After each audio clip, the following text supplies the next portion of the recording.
চট্টগ্রামে ইপিজেড আছে, ইপিজেড আছে না?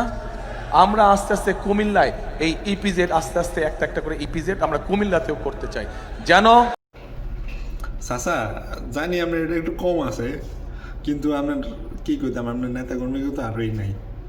তো একটু বক্তব্য দেওয়ার আগে একটু হিসাব নিকাশ করে দিয়ে আর কি। কুমিল্লা ইপিজেড যেখানে 2000 সাল থেকে এটা কার্যক্রম চলতেছে বা আছে, আপনি আবার কুমিল্লাবাসীর এইসব আশা দিতেছেন। আপনি কি কুমিল্লাবাসীর কি মূর্খ পাইছেন নাকি? হ্যাঁ, কুমিল্লাবাসী বুঝেন না এগুলা? অবশ্য আপনার কিছু নেতা কর্মী আপনিও বলছেন বানাই দিবেন, এরাও হিউই হিউই করে চিল্লানি শুরু হয়েছে। মানে যেমন নেতা তেমন কর্মী। যে জিনিসটা 2000 সাল থেকে আসছে, 2000 সাল থেকে কাজকর্ম চলতেছে যেখানে, আপনি ওইখানে বলতেছেন আবার নতুন করে বেজেট বানাই দিবেন।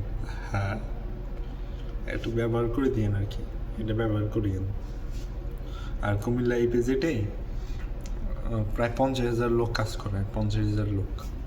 তারপরে 24-25 অর্থ বছরের প্রায় $902 মিলিয়ন রপ্তানি করছে কুমিল্লা এই ইয়ার থেকে, ইপিজেড থেকে।